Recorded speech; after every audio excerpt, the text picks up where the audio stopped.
Hey guys, it's Cassie, and welcome to Blooming Hoover. I'd like to show you how I made the hoops for my garden beds.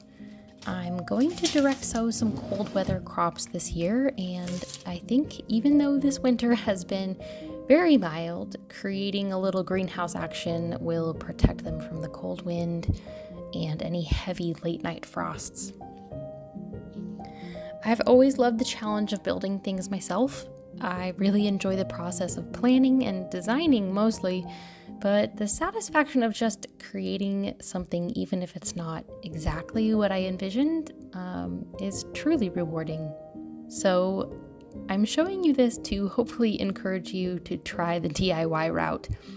Even with some basic construction tools, I find that I can do quite a bit of building things myself. I didn't do any figuring of angles or measure anything to a T. The only measurements I made were for the overall length of the pipes, and I made marks approximately where I wanted each bend to occur. It was truly a project of approximation, and as you'll see, I just eyeballed the angles as I bent the pipes, and this is one reason that I actually really enjoyed this project because I didn't have to do anything to a T. I like the idea of bending these PVC pipes instead of making the angles with plumbing connections and glue because there are fewer cuts to make and the pipes are very forgiving to mistakes when they're warm. I chose to heat these PVC pipes with my electric stove because this is just conveniently what I have. I think a heat gun used outside would have been more the norm for heating PVC pipes for bending, but with lots of patience and undivided attention and care not to rush myself so I didn't burn anything, this was a safe process for me. I do want to emphasize never to try to heat PVC pipes like this over an open flame. That would definitely be a no-no, so if you want to try this method and you have a gas stove, go and get yourself a heat gun to avoid any disasters. This process of heating and bending the PVC pipes took me about an hour.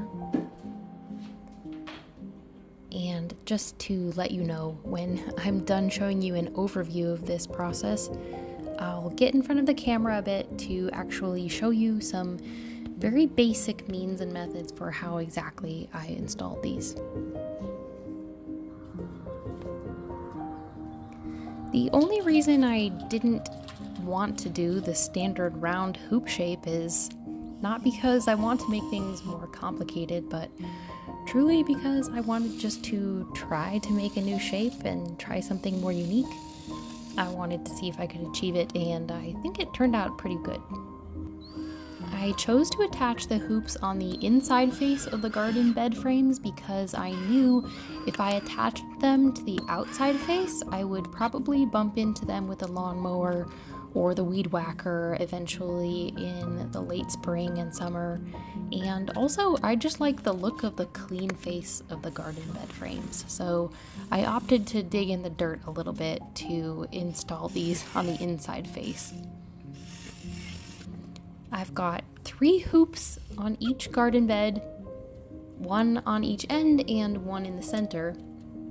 My garden beds are 4 foot by 8 foot. So each hoop is about 4 feet apart, and I felt like that was plenty to support this plastic.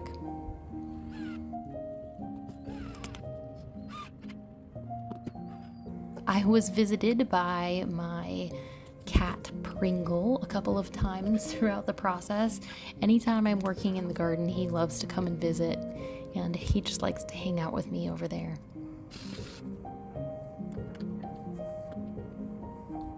The chickens are also always very curious when I'm over here as well. They're not usually allowed on that side of the yard, but right now they are because the side of the yard they're usually in is pretty muddy. So I had a lot of animal company the whole time I was working on this. It was a beautiful day to be working outside. It was very warm for a day in February, and it had actually snowed a bit in the morning, but it melted on contact. And so the outside air smelled fresh and very crisp. I thought pretty long and hard about how I wanted to actually secure the plastic on the hoops, and I settled with double stick Velcro, and we'll see how that works long term, but I think it's a pretty good experiment, and so far just testing it out, it seems to be pretty secure, even when the wind is blowing just a bit, and I haven't had any disasters occur yet, so it's working.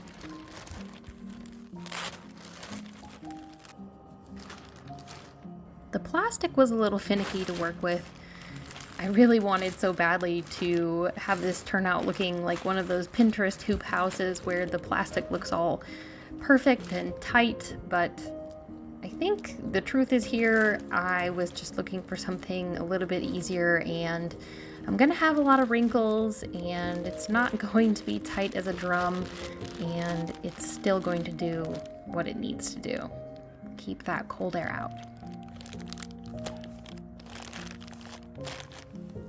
Now that this is complete, I'm pretty excited to be sowing some cold weather seeds in here soon. Thanks for watching this video. I hope that it encouraged you to get into the garden to prepare for your growing season, and I hope that it also encouraged you to build something for your garden as well.